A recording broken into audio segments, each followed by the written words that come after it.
ವಿಚಾರದಲ್ಲಿ ನಿಮಗೆ bottom of the deck ಬಂದಿರುವಂತಹದ್ದು ಇಂಪ್ರೆಸ್ ಕಾರ್ಡ್ ಬಂದಿದೆ. ಸೊ ಇಂಪ್ರೆಸ್ ಕಾರ್ಡ್ ಏನನ್ನು ರೆಪ್ರೆಸೆಂಟ್ ಮಾಡುತ್ತೆ? ಕೆಲವೊಂದು ರೀತಿಯ ನಿಮ್ಮ ಲವ್ ಲೈಫಿನ ವಿಚಾರದಲ್ಲಿ ಶಾಂತವಾಗಿರ್ಬೇಕು, ಸಮಾಧಾನವಾಗಿರ್ಬೇಕು, ಒಂದು ಪ್ರೀತಿ ಇರಬೇಕು ಅನ್ನುವಂತಹದ್ದು, ಮತ್ತೆ ಒಂದು ಸ್ಟೇಬಲ್ ಆಗಿರ್ಬೇಕು ಅನ್ನುವಂತಹ ರೀತಿಯಲ್ಲಿ ನೀವು ಆಲೋಚನೆಯನ್ನು ಮಾಡ್ತಾ ಇರುವಂತಹದ್ದು ಬಾಟಮ್ ಆಫ್ ದ ಡೆಕ್ ಅಲ್ಲಿ ರೆಪ್ರೆಸೆಂಟ್ ಆಗ್ತದೆ. ಲೈಫಿನ ವಿಚಾರದಲ್ಲಿ ನೀವು ಪಾಸ್ಟಿನಲ್ಲಿ ಕೆಲವೊಂದು ರೀತಿಯ ಕೆಲವೊಬ್ಬರಿಗೆ ಸೋಲ್ಮೇಟ್ ಕನೆಕ್ಷನ್ ಅನ್ನ ರೆಪ್ರೆಸೆಂಟ್ ಮಾಡ್ತಾ ಇದೆ ಕೆಲವೊಬ್ಬರಿಗೆ. ಓಕೆನಾ? ನಿಮ್ಮ ಪ್ರೀತಿಯಲ್ಲಿ ಒಂದು ರೀತಿಯ ಬಾಂಡೇಜ್ ಇರುವಂತಹದ್ದು ರೆಪ್ರೆಸೆಂಟ್ ಆಗ್ತಾ ಇದೆ.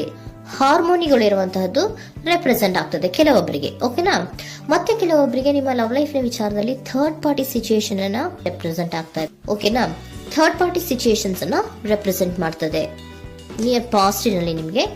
ನೆಕ್ಸ್ಟ್ ಕಾರ್ಡ್ ಬಂದಿರುವಂತಹದ್ದು ಪೇಜ್ ಆಫ್ ಸೋರ್ಟ್ಸ್ ಬಂದಿದೆ. ಥರ್ಡ್ ಕಾರ್ಡ್ ಬಂದಿರುವಂತಹದ್ದು ಯಾವುದು? ನಿಮಗೆ ಪೇಜ್ ಆಫ್ ಸೋರ್ಟ್ಸ್ ಬಂದಿದೆ. ಸೊ ಕ್ಯೂರಿಯಾಸಿಟಿ ಇದ್ದಂತಹ, ನಿಮ್ಮ ಲವ್ ಲೈಫಿನ ವಿಚಾರದಲ್ಲಿ ಒಂದು ಕ್ಯೂರಿಯಾಸಿಟಿ ಇದ್ದಂತಹ, ಒಂದು ರೀತಿಯ ಬಾಂಡೇಜ್ ಇದ್ದಂತಹ, ಸ್ವಲ್ಪ ನೀವು ಮಾತಾಡಿರುವಂತಹ ಸಾಧ್ಯತೆಗಳು ರೀಸೆಂಟ್ ಪಾಸ್ಟ್ ನಲ್ಲಿ ರೆಪ್ರೆಸೆಂಟ್ ಆಗ್ತಾ ಇದೆ. ಸೊ ನಿಮ್ಮ ಲವ್ ಲೈಫಿನ ವಿಚಾರವಾಗಿ ಒಂದು ರೀತಿಯ ಬಾಂಡೇಜ್ ಇರುವಂತಹದ್ದು, ನೀವು ಕೆಲವೊಬ್ಬರಿಗೆ ಥರ್ಡ್ ಪಾರ್ಟಿ ಸಿಚುಯೇಷನ್ ಮತ್ತೆ ಕೆಲವೊಬ್ಬರಿಗೆ ಸೋಲ್ಮೇಟ್ ಕನೆಕ್ಷನ್ ಅನ್ನ ರೆಪ್ರೆಸೆಂಟ್ ಮಾಡ್ತಾ ಇದೆ. ಮತ್ತೆ ನಿಮ್ಮ ಲವ್ ಲೈಫಿನ ವಿಚಾರದಲ್ಲಿ ನೀವು ಮಾತಾಡಿರುವಂತಹದ್ದು ಕೂಡ ಕೆಲವೊಂದು ರೀತಿಯ ಮಾತುಕತೆಗಳು ಆಡಿರುವಂತಹದ್ದು, ಹೊಸ ಐಡಿಯಾಗಳನ್ನ ಮಾಡಿರುವಂತಹದ್ದು ಇಲ್ಲಿ ರೆಪ್ರೆಸೆಂಟ್ ಆಗ್ತದೆ. ಮೇ ಬಿ ನೀವು ಫ್ರೆಂಡ್ಸ್ ಗಳ ಮೂಲಕ ನೀವು ನಿಮ್ಮ ಪರ್ಸನ್ ಅನ್ನ ಭೇಟಿಯಾಗಿರಬಹುದು. ಯಾವುದೋ ಕೆಲವೊಂದು ಫಂಕ್ಷನ್ ಗಳಲ್ಲಿ ನೀವು ನಿಮ್ಮ ಪರ್ಸನ್ ಅನ್ನ ಭೇಟಿಯಾಗಿರುವಂತಹ ಸಾಧ್ಯತೆಗಳು ಇದೆ ಅನ್ನೋದನ್ನ ನಿಮ್ಮ ಪಾಸ್ಟ್ ನಲ್ಲಿ ರೆಪ್ರೆಸೆಂಟ್ ಮಾಡ್ತಾ ಇದೆ. ನೆಕ್ಸ್ಟ್, ಅಟ್ ಪ್ರೆಸೆಂಟ್ನಲ್ಲಿ ಯಾಕೋ ನಿಮ್ಮ ಲವ್ ಲೈಫಿನ ವಿಚಾರದಲ್ಲಿ ಫೀಲಿಂಗ್ ಲೆಫ್ಟ್ ಔಟ್ ಆಗಿರುವಂತಹ ಸಾಧ್ಯತೆಗಳು ರೆಪ್ರೆಸೆಂಟ್ ಆಗ್ತಾ ಇದೆ. ಅಟ್ ಪ್ರೆಸೆಂಟ್ನಲ್ಲಿ ಯಾಕೋ ಕೆಲವೊಂದು ರೀತಿಯ ಚಿಂತೆಗಳಿರುವಂತಹದ್ದು, ವರೀಸ್ಗಳಿರುವಂತಹದ್ದು, ಬೇಜಾರಿನಲ್ಲಿ ನಿಮ್ಮ ಲವ್ ಲೈಫಿನ ವಿಚಾರದಲ್ಲಿ ಇರುವಂತಹದ್ದು ರೆಪ್ರೆಸೆಂಟ್ ಆಗ್ತಾ ಇದೆ. ಯಾಕೆ ಅಂದ್ರೆ ನಿಮ್ಮ ಲವ್ ಲೈಫಿನ ವಿಚಾರವಾಗಿ ಕೆಲವೊಂದು ರೀತಿಯ ಬದಲಾವಣೆಗಳಾಗ್ತಾ ಇರುವಂತಹದ್ದು ರೆಪ್ರೆಸೆಂಟ್ ಆಗ್ತಾ ಇದೆ. ಯಾಕೋ ಕೆಲವೊಂದು ಚೇಂಜಸ್ಗಳಾಗ್ತಾ ಇರೋದ್ರಿಂದ ನೀವು ಬೇಜಾರಿನಲ್ಲಿ ಇರುವಂತಹದ್ದು. ನಿಮ್ಮ ಲವ್ ಲೈಫಿನ ವಿಚಾರವಾಗಿ ಯಾಕೋ ಪರಿಸ್ಥಿತಿಗಳು ಅಷ್ಟು ಚೆನ್ನಾಗಿಲ್ಲದೆ ಇರುವಂತಹದ್ದು ರೆಪ್ರೆಸೆಂಟ್ ಆಗ್ತಾ ಇದೆ. ಯಾಕೋ ಕೆಲವು ಬದಲಾವಣೆಗಳು, ಚೇಂಜಸ್ಗಳು ಆವಾಗಿಂದ ಆವಾಗಲೇ ಆಗ್ತಾ ಇರುವಂತಹದ್ರಿಂದ ನಿಮಗೆ ಬೇಜಾರಾಗಿರುವಂತಹದ್ದು ರೆಪ್ರೆಸೆಂಟ್ ಆಗ್ತಾ ಇರೋದು. ಮತ್ತೆ ಥರ್ಡ್ ಕಾರ್ಡ್ ಬಂದಿರುವಂತಹದ್ದು ಕ್ವೀನ್ ಆಫ್ ವ್ಯಾಂಡ್ಸ್ ಬಂದಿದೆ. ಸೊ ಕ್ವೀನ್ ಆಫ್ ವ್ಯಾಂಡ್ಸ್ ಏನಕ್ಕೆ ನಿಮಗೆ ಪದೇ ಪದೇ ಚೇಂಜಸ್ಗಳಾಗ್ತಾ ಇದೆ? ಆ ಚೇಂಜಸ್ಗಳಿಂದ ಯಾಕೋ ಕೆಲವೊಂದು ರೀತಿಯ ವೇರಿಯೇಷನ್ಗಳು ಆಗ್ತಾನೆ ಇರೋದ್ರಿಂದ ನಿಮಗೆ ಬೇಜಾರಾಗ್ತಾ ಇದೆ. ಸೊ ಅದಕ್ಕೋಸ್ಕರ ನೀವೇನ್ ಮಾಡ್ತೀರಾ? ಬಹಳ ಧೈರ್ಯವಾಗಿ ಕೆಲವೊಂದು ನಿರ್ಣಯಗಳನ್ನ ಮಾಡುವಂತಹ ಸಾಧ್ಯತೆಗಳು ಅಟ್ ಪ್ರೆಸೆಂಟ್ ನಲ್ಲಿ ರೆಪ್ರೆಸೆಂಟ್ ಆಗ್ತಾ ಇದೆ. ಬಹಳಷ್ಟು ಧೈರ್ಯದಿಂದ ಇಂಡಿಪೆಂಡೆಂಟ್ ಆಗಿ ಕೆಲವೊಂದು ನಿರ್ಣಯಗಳನ್ನ ಮಾಡಬೇಕು ಅನ್ನುವಂತಹ ಆಲೋಚನೆಗಳನ್ನ ಮಾಡ್ತಾ ಇರುವಂತಹದ್ದು ರೆಪ್ರೆಸೆಂಟ್ ಆಗ್ತಾ ಇದೆ. ಯಾಕೆ ಅಂದ್ರೆ ಆವಾಗಿನ ಅವಾಗೆ ನಿಮ್ಮ ಲವ್ ಲೈಫಿನ ವಿಚಾರದಲ್ಲಿ ತುಂಬಾ ಏರುಪೇರುಗಳಾಗ್ತಾ ಇರೋದ್ರಿಂದ ಆ ವಿಚಾರದಲ್ಲಿ ಸ್ವಲ್ಪ ಬೇಜಾರುಗಳು ಇರುವಂತದ್ದು ರೆಪ್ರೆಸೆಂಟ್ ಆಗ್ತದೆ. ಇನ್ ಇಮಿಡಿಯೇಟ್ ಫ್ಯೂಚರಿನಲ್ಲಿ ಯಾಕೋ ನೀವು ಕೆಲವೊಂದು ವಿಚಾರಗಳಲ್ಲಿ ನೋಡಿ ಆತಂಕ ಪಡ್ತಾ ಇರುವಂತಹ, ಎಗೇನ್ ಬೇಜಾರನ್ನ ಪಡ್ತಾ ಇರುವಂತಹದ್ದು, ನಿದ್ರಾಹೀನತೆಯನ್ನ ಮಾಡ್ಕೋತಾ ಇರುವಂತಹದ್ದು, ಸ್ಟ್ರೆಸ್ ನಲ್ಲಿ ಇರುವಂತಹದ್ದು ರೆಪ್ರೆಸೆಂಟ್ ಆಗ್ತಾ ಇದೆ. ಕೆಲವೊಂದು ನಿರ್ಣಯಗಳನ್ನು ತಗೊಳ್ಳುವಂತಹ ಸ್ಟ್ರೆಸ್ ಗಳಲ್ಲಿ ಇರುವಂತಹದ್ದು ಕೆಲವೊಬ್ಬರಿಗೆ ಯಾಕೋ ಇಮಿಡಿಯೇಟ್ ಫ್ಯೂಚರ್ ನಲ್ಲಿ ಕೂಡ ರೆಪ್ರೆಸೆಂಟ್ ಆಗ್ತಾ ಇದೆ. ಆದ್ರೆ ಇಮಿಡಿಯೇಟ್ ಫ್ಯೂಚರ್ ನಲ್ಲಿ ನೀವು ಏನ್ ಮಾಡ್ಬೇಕಾಗಿತ್ತು?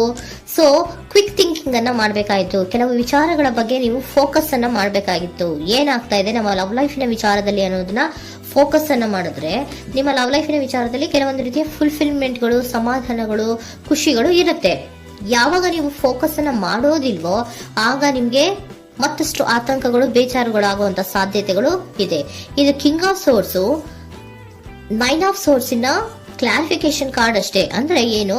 ನೀವು ಕೆಲವೊಂದು ವಿಚಾರಗಳಲ್ಲಿ ಫೋಕಸ್ ಅನ್ನ ಮಾಡಬೇಕು. ಲವ್ ಲೈಫಿನ ವಿಚಾರಗಳಲ್ಲಿ ಫೋಕಸ್ ಅನ್ನ ಮಾಡಿ ಕೆಲವೊಂದು ರೀತಿಯ ಆಕ್ಷನ್ಸ್ ಗಳನ್ನ ತಗೊಂಡ್ರೆ ಫುಲ್ಫಿಲ್ಮೆಂಟ್ ಗಳಾಗುವಂತಹ, ಸಮಾಧಾನಗಳಾಗುವಂತಹ, ಖುಷಿಗಳಾಗುವಂತಹ ಸಾಧ್ಯತೆಗಳು ಇದೆ. ಕರೆಕ್ಟ್ ಆಗಿ ಮಾತಾಡಬೇಕು. ಏನ್ ಮಾತಾಡಬೇಕು ನಿಮ್ಮ ಲವ್ ಲೈಫಿನ ವಿಚಾರವಾಗಿ ಕರೆಕ್ಟ್ ಆಗಿ ಮಾತಾಡಿ ಕೆಲವೊಂದು ರೀತಿಯ ಕ್ಲಿಯರ್ ಥಿಂಕಿಂಗ್ ಅನ್ನ ಮಾಡಿ ಕ್ವಿಕ್ ಆಕ್ಷನ್ಸ್ ಅನ್ನ ತಗೊಳ್ಳುವಂತಹದ್ದು ರೆಪ್ರೆಸೆಂಟ್ ಆಗ್ತಾ ಇದೆ. ಓಕೆನಾ?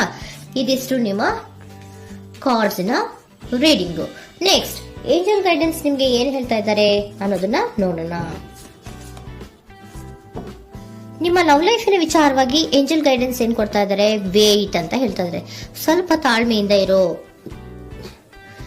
ಅವಸರದಲ್ಲಿ ಯಾವ ನಿರ್ಧಾರವನ್ನ ಕೂಡ ಮಾಡಬೇಡ ಅನ್ನೋದನ್ನ ಏಂಜಲ್ ಗೈಡೆನ್ಸ್ ಕೊಡ್ತಾ ಇದ್ದಾರೆ. It's up to you. ಇದು ಎಲ್ಲ ನಿನಗೆ ಬಿಟ್ಟಿರುವಂತಹದ್ದು.